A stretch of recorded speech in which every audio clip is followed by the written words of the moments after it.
મિત્રો આજની વિડીયોમાં વાત કરીશું દેશ અને દુનિયાના સુપરફાસ્ટ સમાચારની। એલપીજી ગ્રાહકો માટે મોટા સમાચાર।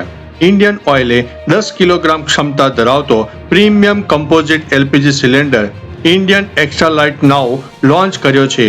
આ સિલિન્ડર અત્યંત હલકો અને પારદર્શક હોવાથી તેમાં રહેલી ગેસની માત્રા જોઈ શકાશે। કંપની આ નવો સિલિન્ડર માત્ર 180 મિનિટમાં ઘરે પહોંચાડશે। હાલમાં ગુરુગ્રામ, પુણે, ઇન્દોર અને કોઇમ્બતુરમાં શરૂ કરવામાં આવ્યો છે। તેની કિંમત 1656 રૂપિયા અને 50 પૈસા છે, પરંતુ પ્રથમ વખતની ખરીદી માટે જીએસટી સાથે કુલ 4842 રૂપિયા અને 50 પૈસા ચૂકવવા પડશે। અન્ય મહત્વના સમાચારની વાત કરીએ તો ગુજરાતમાં 14 ડેમ છલકાયા છે। 21 ડેમ હાઈ એલર્ટ ઉપર જોવા મળ્યા। ગુજરાતમાં છેલ્લા 5 દિવસના ભારે વરસાદથી જળાશયોની સ્થિતિ બદલાઈ ગઈ છે। 120 કલાકમાં 750 મિલિયન ક્યુબિક મીટર પાણીની આવક થતા 14 ડેમ ભરાઈ ગયા છે અને 21 ડેમ હાઈ એલર્ટ ઉપર છે। રાજ્યનો સરેરાશ વરસાદ 52% આસપાસ નોંધાઈ ગયો છે। દક્ષિણ ગુજરાતના 8 ડેમ સંપૂર્ણપણે ભરાઈ ગયા છે। નર્મદા ડેમની સપાટી પણ 128.11 મીટરે પહોંચી ગઈ છે, જે ક્ષમતાના 69.25% છે। કુલ સંગ્રહ 7080.42 મિલિયન ક્યુબિક મીટર થયો છે। અન્ય મહત્વના સમાચારની વાત કરીએ તો ગુજરાતના માથે હજુ પણ 5 વરસાદની સિસ્ટમો સક્રિય છે। ગુજરાતમાં છેલ્લા કેટલાક દિવસથી વરસાદી માહોલ યથાવત છે, ત્યારે હવામાન વિભાગે ફરીથી ભારે વરસાદની આગાહી વ્યક્ત કરી છે।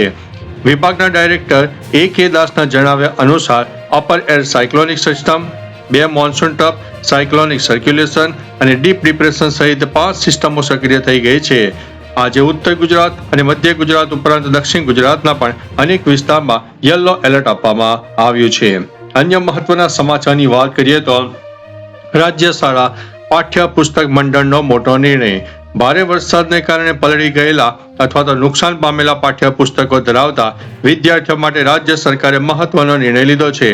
સરકારી અને અનુદાનિત શાળામાં અભ્યાસ કરતા વિદ્યાર્થીઓને ગુજરાત રાજ્ય શાળા પાઠ્ય પુસ્તક મંડળ દ્વારા નવા પાઠ્ય પુસ્તકો વિના મૂલ્યે આપવામાં આવશે।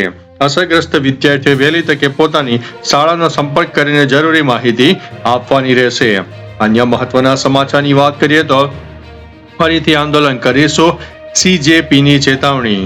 CJPએ કેન્દ્ર સરકાર સામે કડક વલણ અપનાવીને આંદોલનકારીઓ સામેની કાર્યવાહી અંગે ચેતવણી આપી છે। CJPના રાષ્ટ્રીય પ્રવક્તા આશુતોષ રાંકાએ આક્ષેપ કર્યો છે કે કરાર છતાં બિહાર અને બંગાળમાં અનેક વિદ્યાર્થીઓની ધરપકડ કરવામાં આવી છે। સંગઠને તમામ FIR પરત ખેંચી અટકાયત કરેલા વિદ્યાર્થીઓને મુક્ત કરવાની માંગ કરી છે। માંગ નહીં સંતોષાય તો દેશવ્યાપી ધરણાની ચીમકી આપવામાં આવી છે। અન્ય મહત્વના સમાચારની વાત કરીએ તો સદીના સૌથી મોંઘા છૂટાછેડા 8200 કરોડ ચૂકવવા માટે આદેશ આપવામાં આવ્યો છે।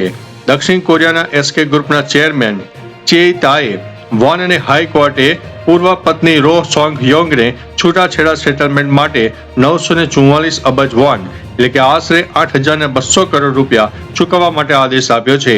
અગાઉ 2024માં આ રકમ 1.38 ટ્રિલિયન હતી, જેમાં ઘટાડો કરાયો છે। પત્નીના સફળતામાં યોગદાનને ધ્યાનમાં રાખીને કોર્ટે આ નિર્ણય લીધો છે। તાએ વોને આ રકમ ચૂકવવા માટે પોતાની એસેટ વેચવી કે ગીરવી મૂકવી પડે છે। અન્ય મહત્વના સમાચારની વાત કરીએ તો બનાસકાંઠામાં વરસાદી બાદ પણ હાલાકીનો સામનો કરી રહ્યા છે લોકો। બનાસકાંઠામાં ભારે વરસાદે વિરામ તો લઈ લીધો હોવા છતાં જળબંબાકારની પરિસ્થિતિ યથાવત છે।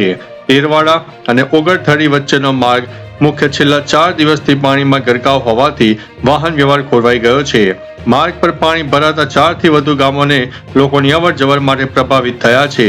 અનેક લોકો વાહનો પર રસ્તા મૂકીને પાણીમાંથી પસાર થવા મજબૂર બન્યા છે। સ્થાનિકોએ તંત્રને તાત્કાલિક પાણીનો નિકાલ કરીને માર્ગ ખુલ્લો કરવાની માંગ કરી છે। અન્ય મહત્વના સમાચારની વાત કરીએ તો ચોમાસાની શક્તિશાળી સિસ્ટમ તૈયાર। બંગાળની ખાડીમાં સર્જાયેલું ડીપ ડિપ્રેશન પશ્ચિમ તરફ આગળ વધી રહ્યું હોવાથી ગુજરાતમાં ફરીથી ભારે વરસાદની શક્યતા છે। હવામાન વિભાગની માહિતી મુજબ 30 જુલાઈથી 3 દિવસ સુધી વરસાદનું જોર વધી શકે છે। નર્મદા, તાપી, ડાંગ, સુરત, નવસારી, વલસાડ, ભરૂચ, વડોદરા, છોટાઉદેપુર સહિતના વિસ્તારોમાં ભારે વરસાદની આગાહી છે। આજે પણ ઉત્તર ગુજરાત, મધ્ય ગુજરાત અને દક્ષિણ ગુજરાતના અનેક જિલ્લામાં વરસાદની શક્યતા રહે છે। અન્ય મહત્વના સમાચારની વાત કરીએ તો જ્ઞાન સહાયક ભરતીના નિયમોમાં ફેરફારની માંગ કરવામાં આવી છે. પ્રાથમિક શાળામાં શિક્ષકોની ખાલી જગ્યા ઝડપથી ભરવા માટે જ્ઞાન સહાયક ભરતીના નિયમોમાં ફેરફારની માંગ ઉઠી છે. પ્રાથમિક શૈક્ષિક મહાસંઘે શિક્ષણ મંત્રીને પત્ર લખીને ટેટ 1 ઉમેદવારો ઉપલબ્ધ ન હોય ત્યાં ટેટ 2 પાસ ઉમેદવારોને તક આપવા માટે રજૂઆત કરી છે. સાથે PTC, BA, BEd, BSc, BEd અને એમએ બીએડ લાયકાત ધરાવતા ઉમેદવારોને પણ ભરતીમાં સામેલ કરવાની માંગ કરાઈ છે. અન્ય મહત્વના સમાચારની વાત કરીએ તો સાપુતારામાં 2.8ની તીવ્રતાનો ભૂકંપ આવ્યો. ડાંગના પ્રવાસન ધામ સાપુતારા અને આસપાસના વિસ્તારોમાં સાંજે 7 વાગ્યે ભૂકંપનો હળવો આંચકો અનુભવાયો. સિસ્મોલોજીકલ રિસર્ચ ઇન્સ્ટિટ્યૂટના પ્રાથમિક અહેવાલ મુજબ ભૂકંપની તીવ્રતા 2.8 હતી અને તેનું કેન્દ્ર સાપુતારાથી 12 કિલોમીટર દૂર જમીનમાં 6 કિલોમીટરની ઊંડાઈએ નોંધાયું હતું. આંચકો અનુભવાતા સ્થાનિકો અને પ્રવાસીઓમાં ભયનો માહોલ સર્જાયો. જોકે સદનસીબે કોઈ જાનહાનિ કે મિલકતને નુકસાન થયું નથી. અન્ય મહત્વના સમાચારની વાત કરીએ તો છોટા ઉદેપુર નગરપાલિકા પ્રમુખને સસ્પેન્ડ કરવામાં આવ્યા છે. છોટા ઉદેપુર નગરપાલિકાના પ્રમુખ મંજુલાબેન કોળીને બોગસ જાતિ પ્રમાણપત્રના મામલે જિલ્લા કલેક્ટરે સસ્પેન્ડ કર્યા છે.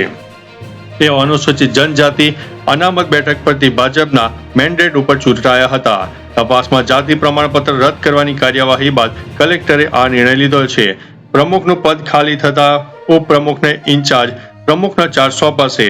ઘટનાને પગલે ભાજપને મોટો રાજકીય ઝટકો પણ લાગ્યો છે. તો ચાલો મિત્રો, ફરીથી દેશ અને દુનિયાના સુપરફાસ્ટ સમાચાર લઈને મળતા રહીશું. ત્યાં સુધી અમને રજા આપશો. નમસ્તે.